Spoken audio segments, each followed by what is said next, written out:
ada perlu apa Pak? Ya Bu, nanti mau minta izin sebentar. Ini saya kepada lingkungan mau izin bahwa saya akan membagikan diseminasi budaya positif kepada rekan sejawat atau teman-teman guru di sekolah kita.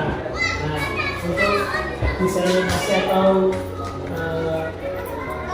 pemahaman itu menyebarkan pemahaman tentang budaya positif itu apakah diperbolehkan Bu? Oh iya, monggo Pak.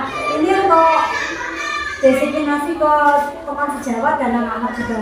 Ya Bu, ini awalnya saya untuk teman sejawat dulu, tapi untuk warga masyarakat sekolah. Kemudian nanti akan saya kembangkan kepada anak-anak di kelas untuk membuat keyakinan kelas. Itu nanti kira-kira saya diizinkan hari apa Bu? Monggo diatur aja Pak, sekiranya harinya dengan itu siap dan teman-teman juga siap. Begitu, terima kasih Bu atas izinnya. Saya banyak terima kasih karena telah memberikan izin atau dukungan untuk saya melaksanakan pendidikan pendidikan ini di angkatan 9. Terima kasih Bu. Kalau begitu saya mohon izin untuk pamit dan kembali ke kelas. Ya monggo Pak, silakan. Assalamualaikum. Waalaikumsalam.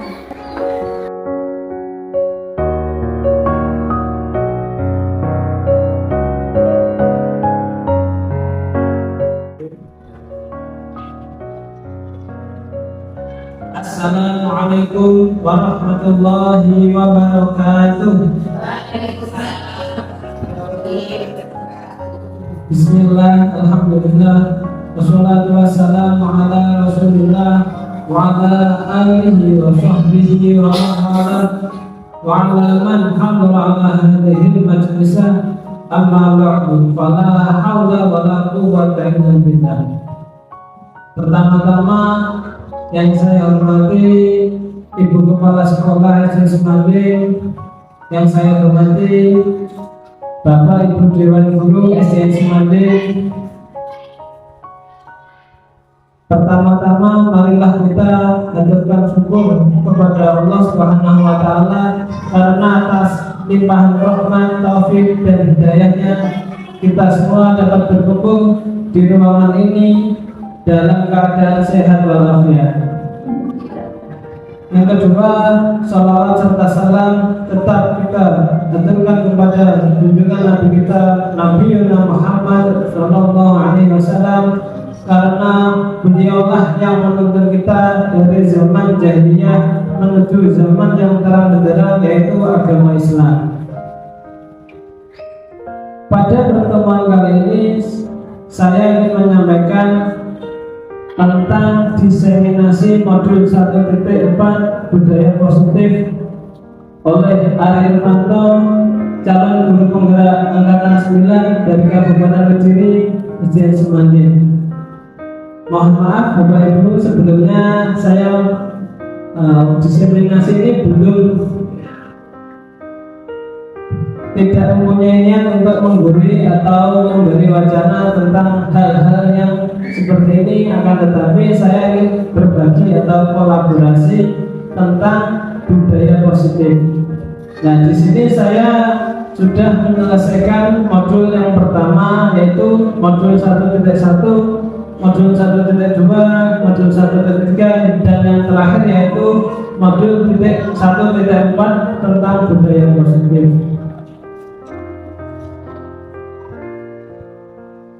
Adapun tujuan pendidikan, nah ini Bapak pendidikan atau Ki Hajar Dewantara memiliki keyakinan bahwa untuk menciptakan manusia Indonesia yang beradab, maka pendidikan menjadi salah satu kunci utama untuk mencapainya. Menurut beliau, tujuan pendidikan adalah menuntun segala kodrat yang ada pada anak, agar anak dapat mencapai keselamatan dan kebahagiaan yang setinggi-tingginya. Oleh sebab itu, sebagai pendidik harus dapat menuntun anak agar dapat memperbaiki lakunya, bukan dasarnya hidup dan tumbuhnya kekuatan keberat anak. Jadi anak itu, kita itu menurut beliau kita itu harus menuntun, jadi mengikuti kodrat zaman dan kodrat alamnya. Untuk prosesnya atau proses menuntun itu sendiri yaitu yang pertama ing ngarsa sungtulodo, yang namanya 3 semboyan itu.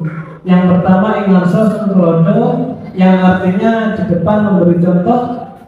Ing madya mamangkarso, di tengah membangun motivasi. Dan yang terakhir yaitu tuturi handayani, di belakang memberi dorongan semangat. Nah, ini tentang profil pelajar Pancasila. Ada yang pertama berkebinekaan, beriman, bertakwa kepada Tuhan Yang Maha Esa dan berakhlak mulia. Yang kedua berkebinekaan global, bergotong royong, kreatif, bernalar kritis, serta mandiri. Nah, ini nilai dan peran guru penggerak. Yang pertama untuk nilai guru penggerak itu sendiri ada 5. Yang pertama mandiri, reflektif, kolaboratif, inovatif, dan yang terakhir berpihak pada murid. Nah, jadi nilai yang harus ditempuh oleh guru penggerak itu ada 5 ini. Berpihak pada murid, atau biasanya ada yang berkata menghamba pada murid. Dan selanjutnya yaitu peran guru penggerak. Yang pertama menjadi pemimpin pembelajaran. Yang kedua menggerakkan komunitas praktisi. Yang ketiga mendorong kolaborasi antar guru. Nah, seperti hari ini kita berkolaborasi. Dan yang keempat menjadi coach bagi guru lain. Dan yang terakhir mewujudkan kepemimpinan murid. Budaya positif. Nah, konsep utama budaya positif yaitu perubahan paradigma belajar, disiplin positif, kebutuhan dasar manusia, motivasi perilaku manusia, restitusi posisi kontrol guru, keyakinan kelas, dan terakhir yaitu segitiga restitusi. Nah, apa itu makna disiplin? Di sini saya jelaskan. Disiplin berasal dari bahasa Latin yaitu disciplina, yang artinya belajar. Makna asal dari kata ini berkonotasi dengan disiplin diri dari murid-murid Sokrates dan Plato. Disiplin diri membuat orang menggali potensinya menuju sebuah tujuan apa yang dia hargai. Namun dalam budaya kita, makna kata disiplin telah berubah menjadi sesuatu yang dilakukan seseorang pada orang lain untuk mendapatkan kepatuhan. Kecenderungan umum adalah menghubungkan disiplin dengan ketidaknyamanan, bukan dengan apa yang kita hargai atau pencapaian suatu tujuan mulia. Untuk teori yang pertama, perubahan paradigma teori kontrol. Guru mengontrol murid, kritik, dan membuat orang merasa bersalah dapat menguatkan karakter. Nah, ini adalah perubahan paradigma atau pemikiran. Semua penguatan positif, efektif, dan bermanfaat. Orang dewasa memiliki hak untuk memaksa. Nah, ini paradigma yang untuk mengontrol. Yang pertama adalah guru mengontrol murid. Jadi guru itu harus bisa mengontrol murid. Semua penguatan positif, efektif, dan bermanfaat. Orang dewasa memiliki hak untuk memaksa. Jadi orang kalau dewasa badannya besar, kemudian mempunyai hak dalam memaksa seorang anak. Nah, itu namanya perubahan paradigma.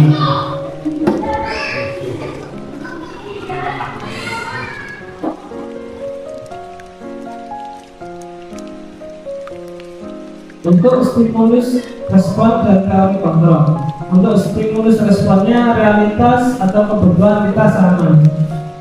Padahal teori kontrolnya realitas atau kebutuhan kita berbeda.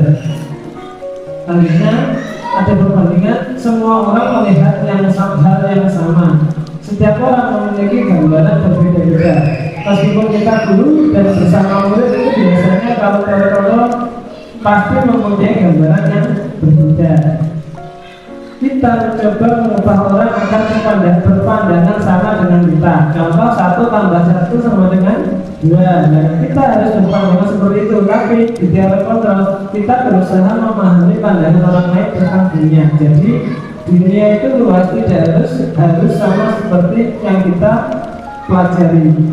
Perilaku buruk dilihat sebagai suatu kesalahan, padahal semua perilaku memiliki tujuan. Jadi kalau kita ada anak yang mempunyai nilai buruk, nah itu kalau kita masih belum bisa teori kontrol, jadi otomatis kita menjudge anak tersebut salah.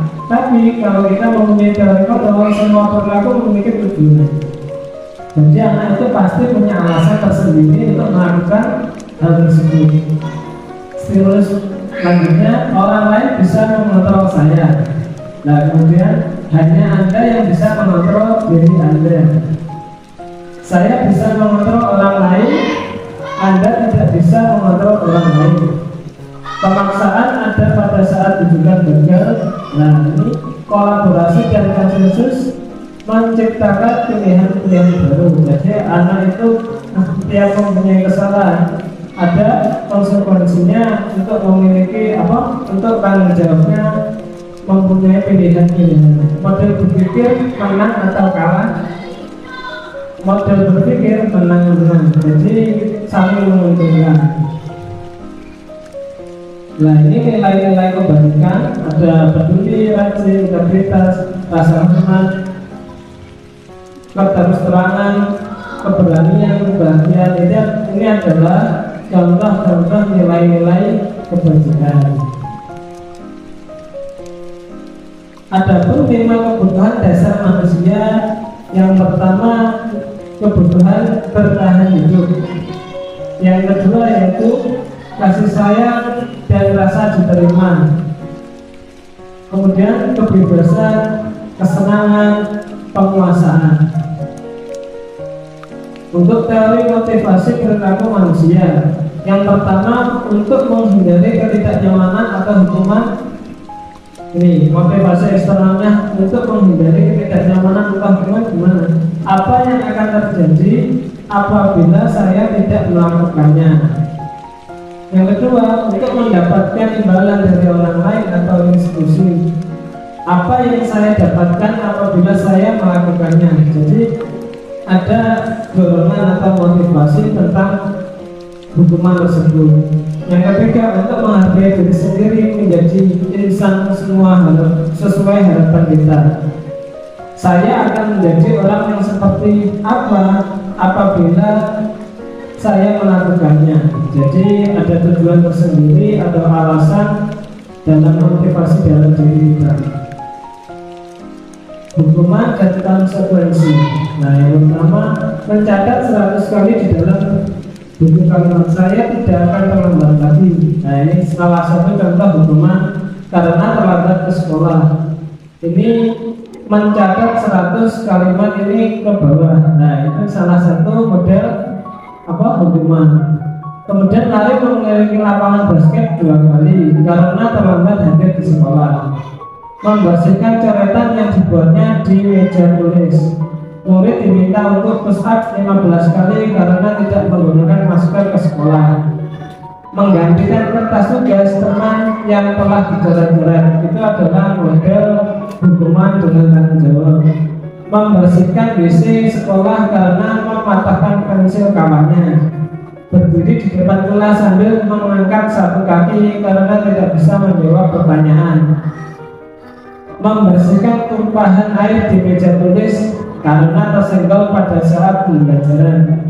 Yang terakhir, kehilangan 10 menit jam istirahat untuk mengerjakan tugas karena terlambat datang dan tertinggal pelajaran selama 10 menit. Ini semua adalah teori kontrol, yaitu hukuman, model-model untuk menghukum peserta didik. Nah, ini perbedaan hukuman dan konsekuensi. Yang pertama, hukuman, sesuatu yang menyakitkan harus terjadi.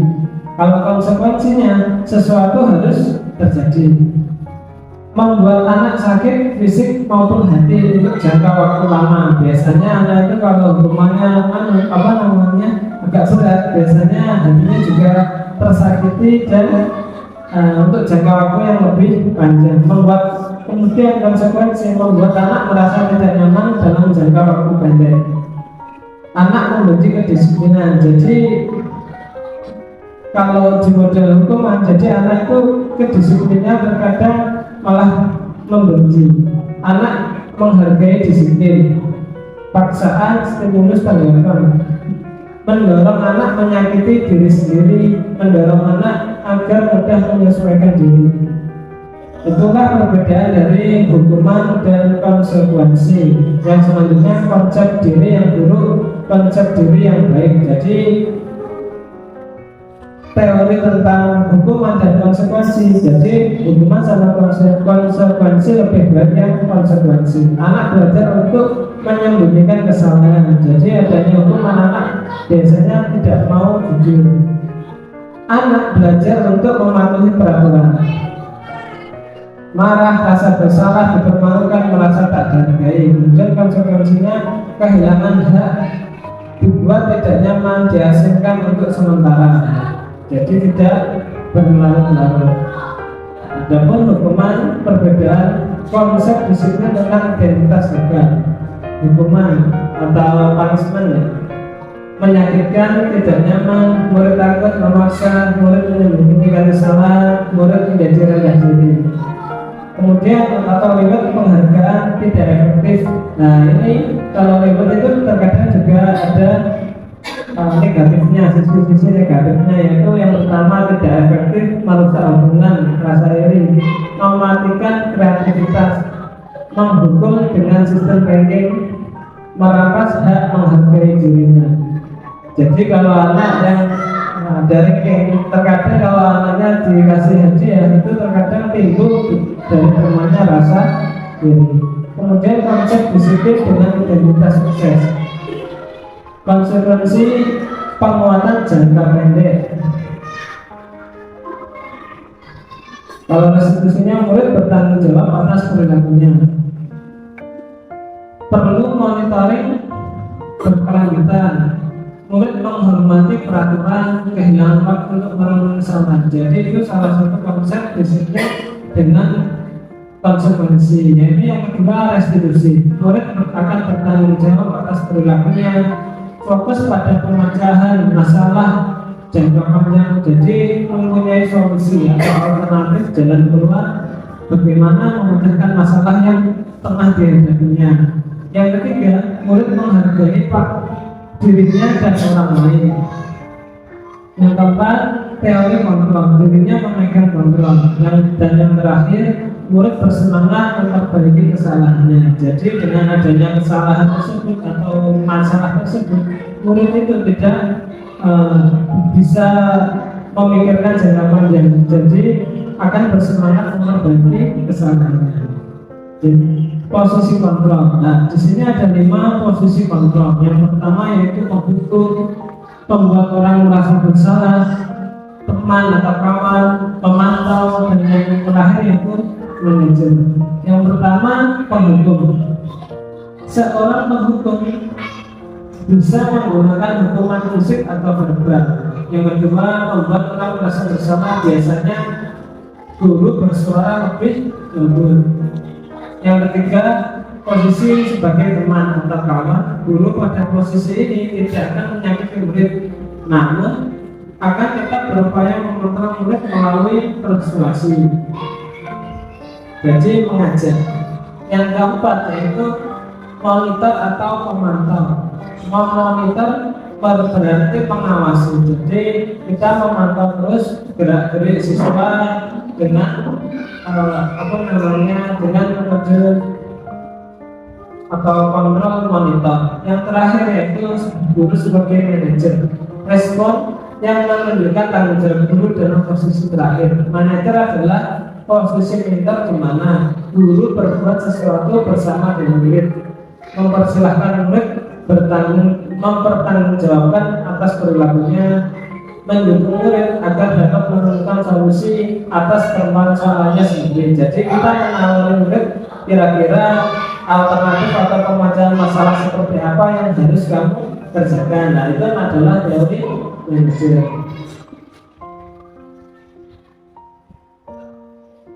Membuat keyakinan kelas 5. Nah, ini kemarin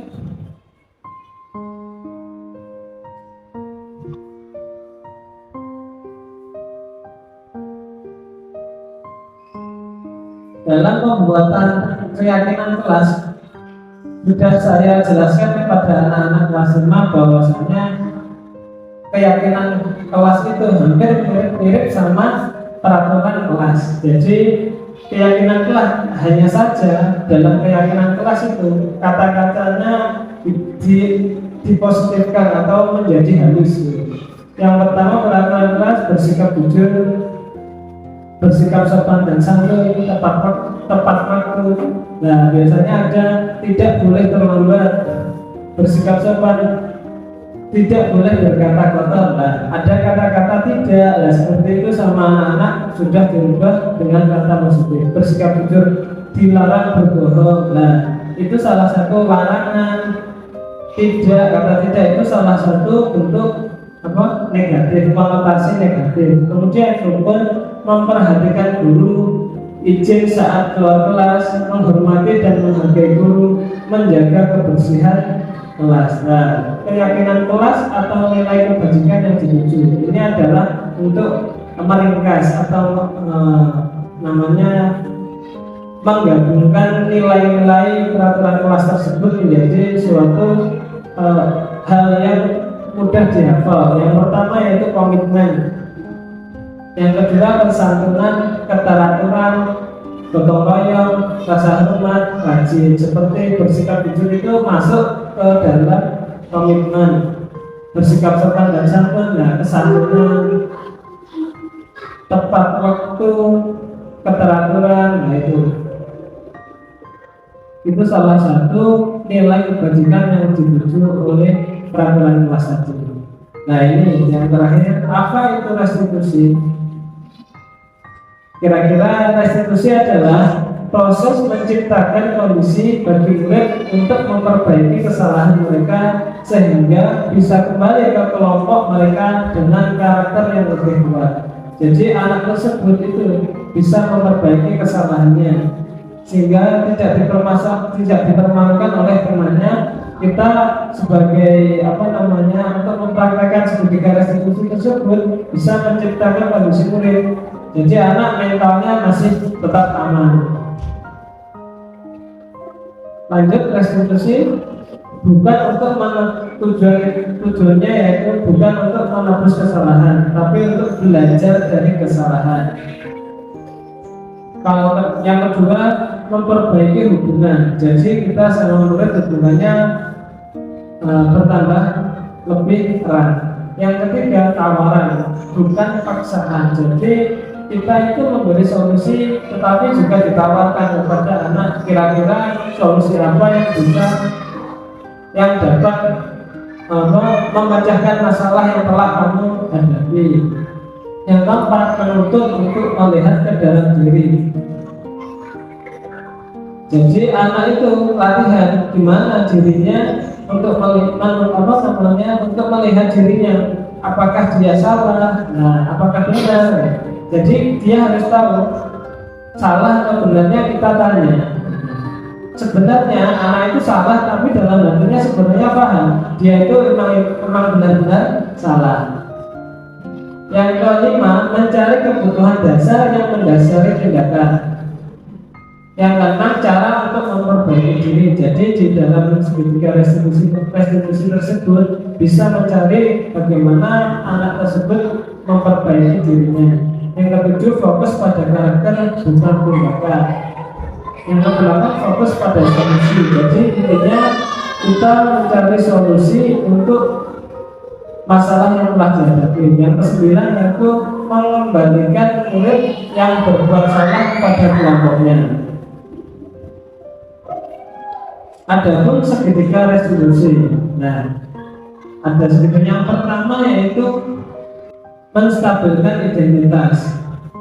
Jadi yang pertama yaitu menstabilkan identitas, yaitu contohnya setiap orang pasti pernah melakukan kesalahan.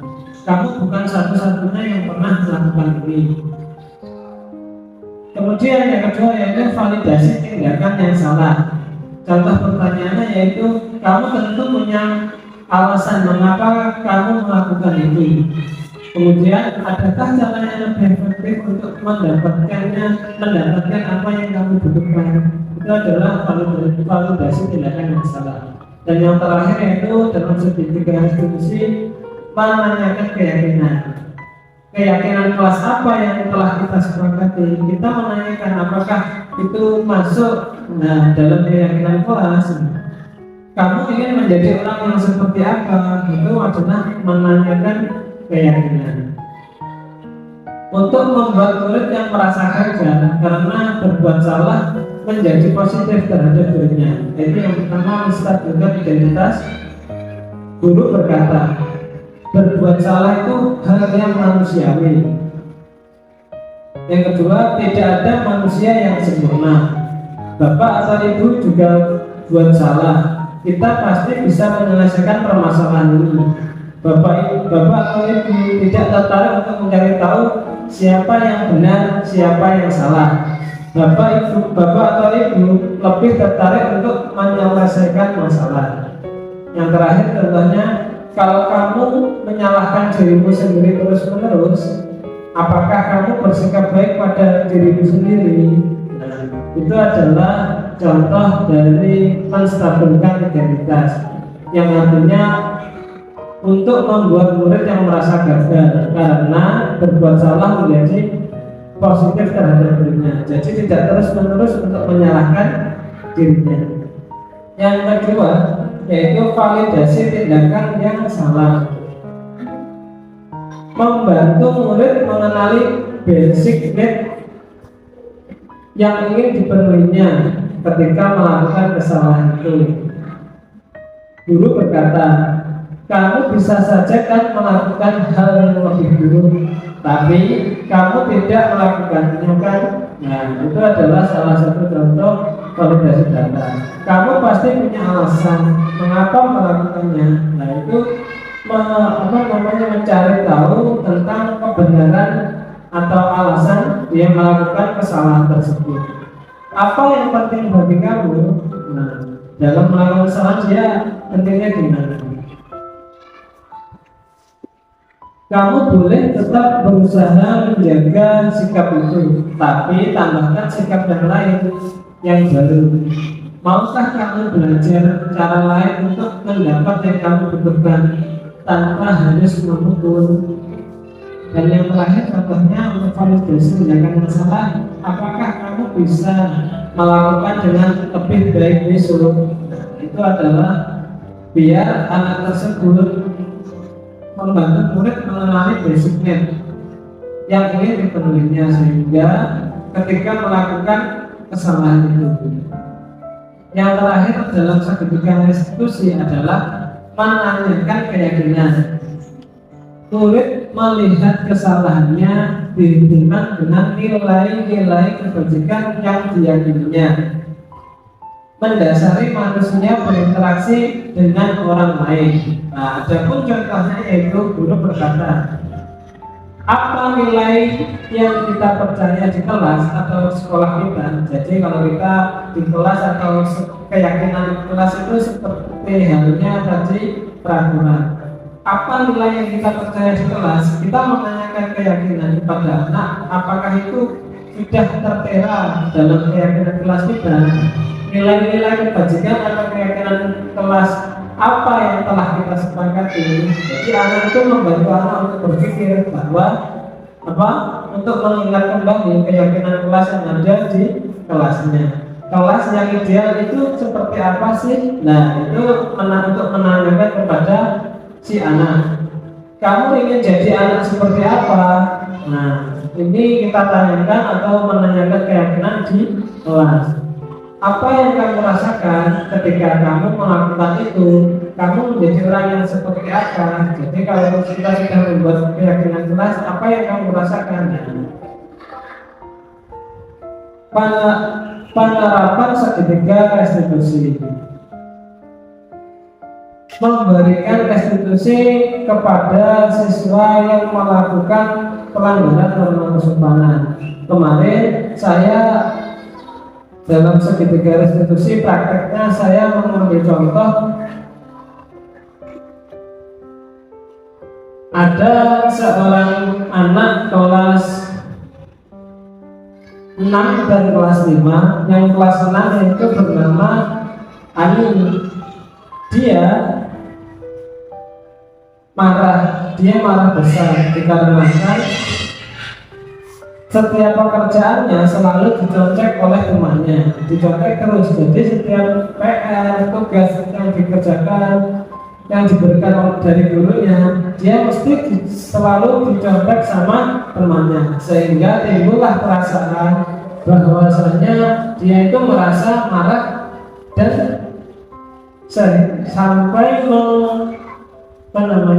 sampai merobek buku temannya tersebut karena saking marahnya. Penerapan segitiga restitusi. Nah, dalam hal ini saya kemarin menerapkan segitiga restitusi kepada anak yang bermasalah dari kelas 5 dan kelas 6. Jadi di kasus yang pertama saya ada anak dari kelas 6 yang setiap harinya pekerjaan atau tugasnya selalu dicontek oleh temannya, sehingga dia marah besar sampai dia saking marahnya merobek buku temannya tersebut. Nah, ini adalah contoh video tentang segitiga atau penerapan segitiga restitusi.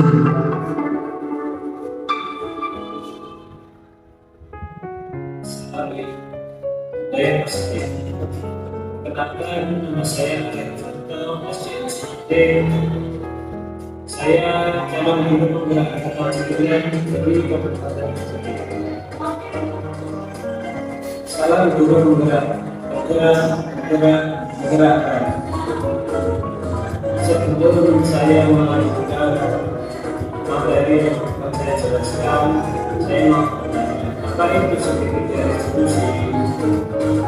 Segitiga restitusi adalah proses dialog yang dilakukan oleh seorang guru atau orang tua agar si murid bisa menjadi mandiri dan lebih bertanggung jawab. Adapun tahapan segitiga restitusi yaitu yang pertama menstabilkan tes, kedua validasi tindakan yang mampu mengaitkan penerapan. Nah, ini adalah kasus yang pertama. Ani tidak terima pekerjaannya selalu dicontek oleh temannya. Ia marah dan tidak bisa menahan emosinya. Berikut adalah skenario penyelesaian masalah menggunakan segitiga restitusi. Assalamualaikum Kak. Waalaikumsalam. Tolong menurut saya. Ini ada silakan dulu. Nanti bisa saja. Saya Ini tadi kakak dengar kelas. Kamu sebenarnya kenapa? dia tak benar. Saya dengan dia hari yang tidak ada kami tapi kita hanya kita jadi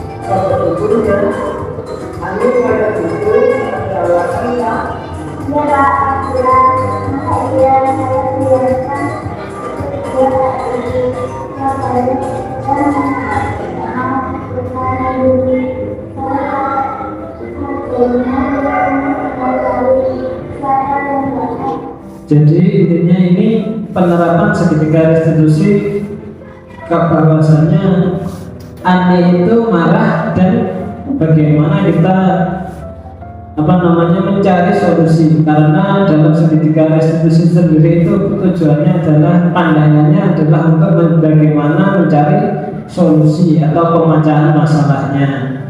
Kemudian saya lanjut lagi kepada kasus yang kedua. Untuk kasus kedua yaitu yang saya Indonesia saya tidak sholat dulu dan terlambat sehingga Ini kasus kedua yaitu Eza sering tidak sholat subuh dan datang terlambat sehingga banyak pelajaran yang tertinggal. Berikut adalah skenario penyelesaian masalah yang menggunakan segitiga restitusi. Nah, itu kemarin saya tanya sebenarnya Eza itu sering main game. Nah, ternyata dari pendahulunya Eza itu ternyata setiap harinya suka main game di malam hari. Setelah itu dia bangun subuhnya otomatis bangkok. Kalau di sekolah jadi terlambat sehingga banyak pelajaran yang tertinggal. Maka dari itu bagaimana mencari solusi atau pemecahan masalah yang dihadapi oleh Eza tersebut.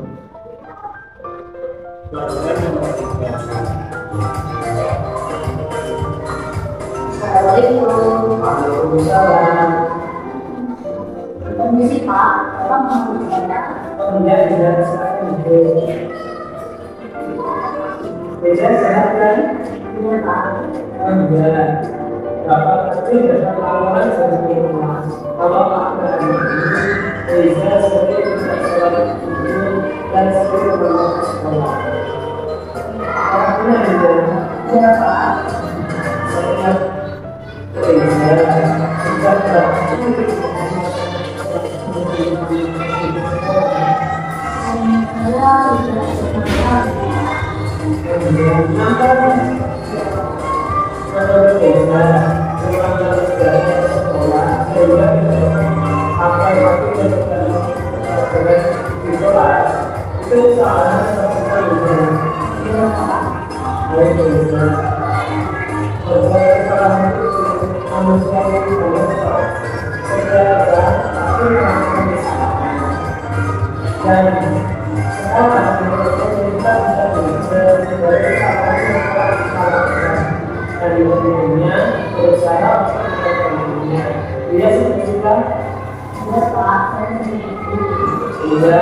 Kalau gitu cari solusinya sama-sama ya.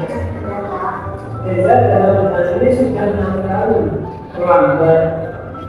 Salah satunya terlambat karena sempat berlaku dan terlambat di sekolah. Pasti punya alasan kan? Bapak tidak tahu apa isi alasannya kenapa Eza sering terlambat datang ke sekolah sehingga sempat menggunakan roti dan pelajaran. Ini saya sering kali berjalan Pak. Ini ya kurang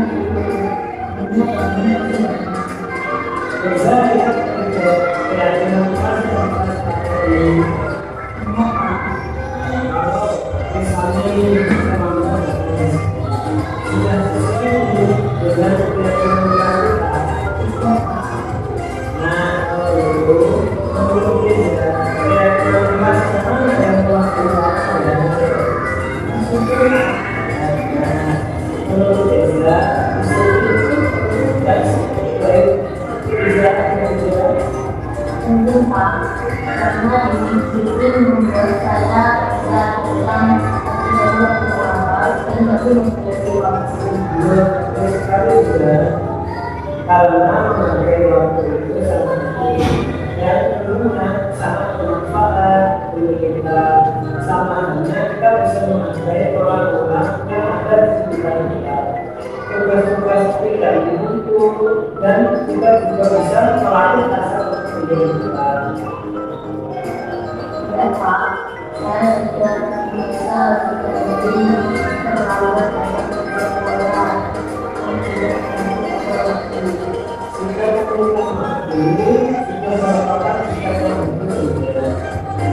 Kalau begitu, menurut Anda, apa yang bisa lakukan agar tidak datang terprovokasi dan bisa melaksanakan suatu itu? Saya akan mengharapkan diri sebagai awal Pak, tidak ada sesuatu yang kita paling aman dan tidak Nah, sekarang kita sudah menemukan solusinya. Saya tidak tambahkan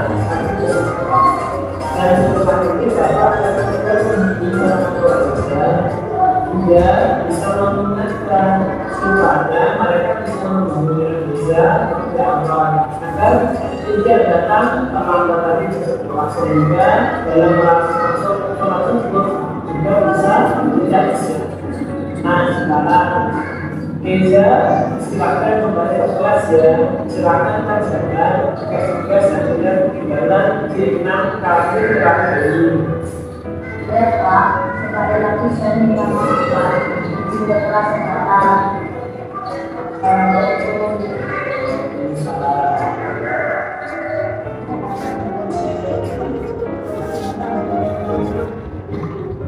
Nah, itu adalah penerapan segitiga restitusi dari 2 kasus yang ada di sekolah kita. Yang pertama tadi saya ulangi kasus pertama tentang mencontek. Nah, itu juga menyalahi keyakinan kelas yang ada yang telah dibuatnya. Yang kedua yaitu datang terlambat dan tidak melaksanakan sholat subuh.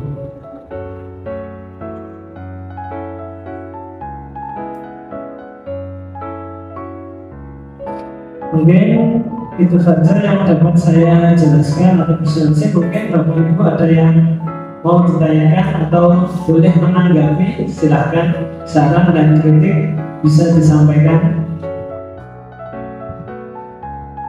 Mungkin itu saja yang bisa saya sampaikan. Apabila ada kurang dan lebihnya saya mohon maaf. Wabillahi taufiq wal hidayah. Maaf, ada yang lupa, kita akhiri dengan bacaan hamdalah bersama-sama. Alhamdulillahirabbil alamin. Saya akhiri. Wassalamualaikum warahmatullahi wabarakatuh.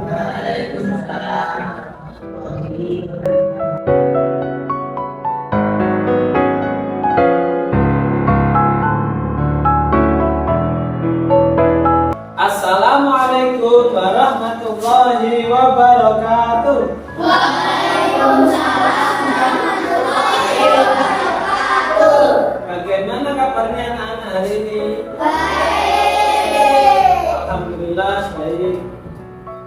Nah, Bapak akan menjelaskan sedikit tentang keyakinan kelas. Nah, sebelum saya jelaskan tentang apa itu keyakinan kelas, biar lebih semangat, ayo anak-anak, marilah kita speaking dulu. Saya beri kasih contoh speaking, yaitu yang pertama tepuk 1.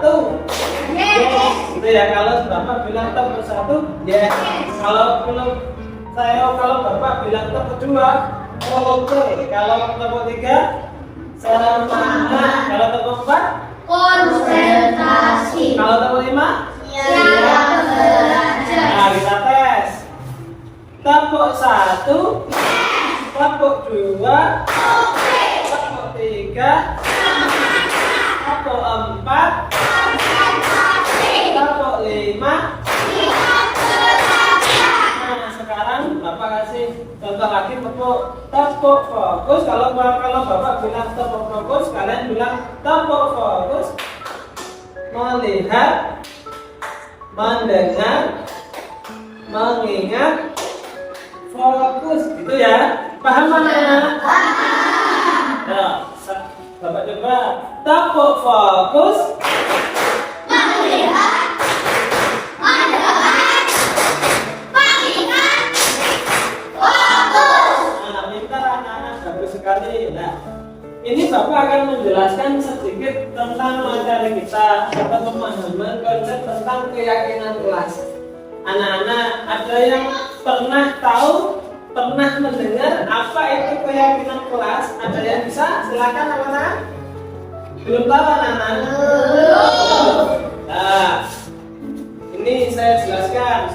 Keyakinan kelas itu sama seperti peraturan kelas. hampir sama dengan peraturan kelas. Jadi semacam peraturan seperti tidak boleh bertengkar, tidak boleh membuat gaduh, tidak boleh apalagi berkata jelek. Nah, itu namanya peraturan kelas. Tapi untuk keyakinan kelas, nah seperti yang Bapak tulis ini, keyakinan kelas itu jadi dirubah ke bentuk kata yang positif. Jadi lebih baik. Contoh, kalau kita tidak boleh mengotori kelas, berarti kata-kata yang tidak boleh dilarang mengotori kelas itu jadi apa?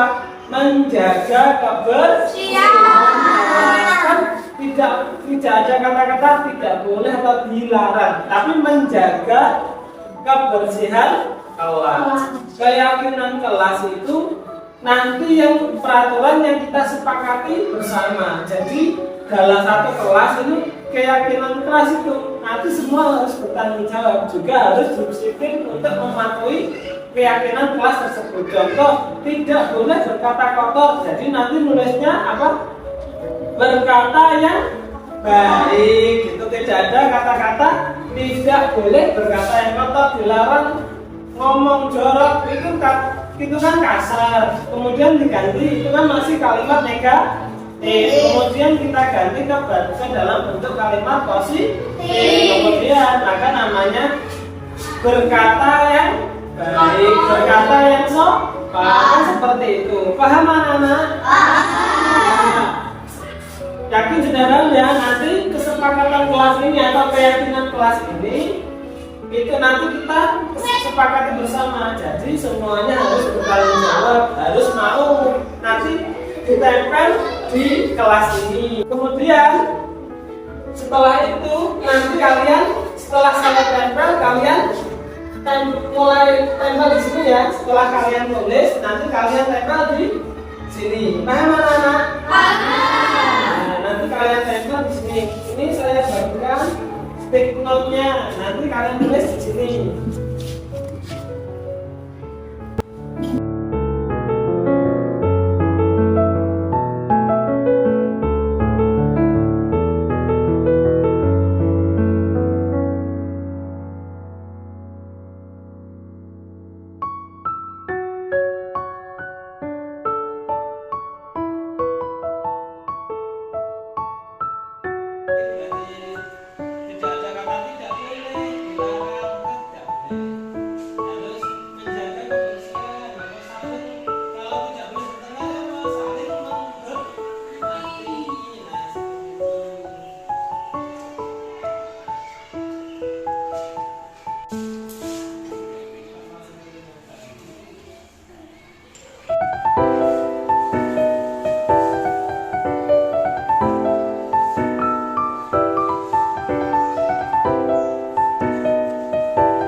Kalian tulis keyakinan kelas dan ada yang sudah Bapak bagikan kertas tadi, silakan anak-anak dua-dua untuk menempel di papan keyakinan kelas ya. Mulai dari sana silakan untuk ditempel ke depan yang nantinya keyakinan tersebut kita sepakati.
kira-kira ayo kita perbaiki bersama-sama, kita revisi atau kita mana yang kira-kira kita sepakat untuk keyakinan kelas. Yang pertama yaitu saya selalu menghormati sesama saudara. Kira-kira sepakat atau tidak? Keyakinan kelas itu harus dijalankan. Yang kedua, menghargai pendapat teman. Sepakat? Setuju. Nah, melaksanakan piket kelas setuju? Membersihkan kelas dengan bersih? Setuju. Mendengarkan guru saat menjelaskan materi? Setuju. Saling memaafkan? Setuju. Mendengarkan guru saat dijelaskan? Setuju. Mendengarkan dan penjelasan bersama menghormati guru? Setuju. Menolong temannya yang kesulitan? Setuju. Menjaga kebersihan? Setuju. Kemudian mengerjakan PR? Setuju. Nah, baiklah anak-anak. Jadi yang kalian tulis tadi ini sudah setuju semua ya? Nah, maka dari itu inilah yang harus kita patuhi atau yang harus kita laksanakan untuk keyakinan kelas ini. Jadi Bapak mau minta tanda tangan atau pernyataan dari kalian bahwa kalian sudah setuju atau sepakat dengan keyakinan kelas yang kita buat bersama. Anak, ini adalah tanda pernyataan bahwa kalian sudah menyetujui keyakinan kelas yang kita buat bersama. Paham anak-anak? Dengan tanda tangan ini kalian menyetujui. Jadi juga harus mematuhi aturan atau yang dibuat yang dinamakan keyakinan kelas. Paham anak-anak? Nah, satu absen nomor pertama Octavia.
tanda tangan di pernyataan yang sudah dibuat Bapak Guru. Kemudian nanti, jadi kalau kalian bertanda tangan di sini, jadi kalian harus mematuhi apa yang menjadi keyakinan kelas kita bersama. Nah, seperti ini. Jadi tolong menolong sesama teman. Jadi kalau ada teman yang kesusahan, kita harus tolong menolong. Kemudian menjaga kebersihan lingkungan. Jadi kalau ada yang kotor, kita harus membersihkan ke kelas. Paham anak-anak? Untuk itu terima kasih dan Bapak akhiri dengan bacaan doa. Yang terakhir dan bacaan adalah bersama-sama.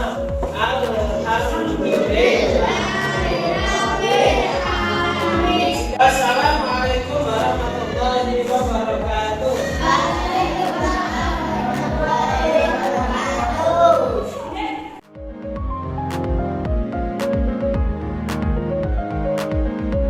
Assalamualaikum warahmatullahi wabarakatuh. Nama saya Safara Firnanda dari kelas 5 SDN Semanding. Nama saya Irza Maria Maulana dari SD Semanding kelas 5. Perkenalkan, nama saya Aukaria Noviana Alisa kelas 5 dari SDN Semanding. Perkenalkan, nama saya Eza Yumansyah, kelas 5 dari SDN Semanding.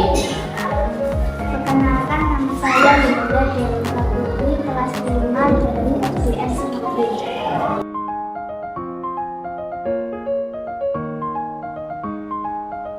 Sangat senang sekali, seru sekali,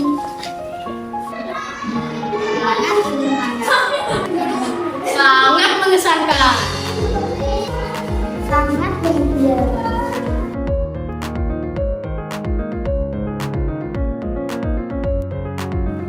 Ya, sangat penting.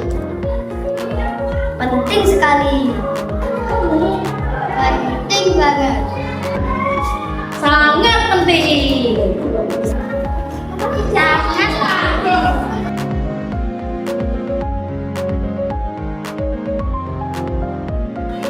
Karena dapat menunjukkan rasa tanggung jawab. Karena membuat kita dapat lebih disiplin. Karena membuat kita lebih menghargai orang lain. Karena membuat kita lebih baik lagi.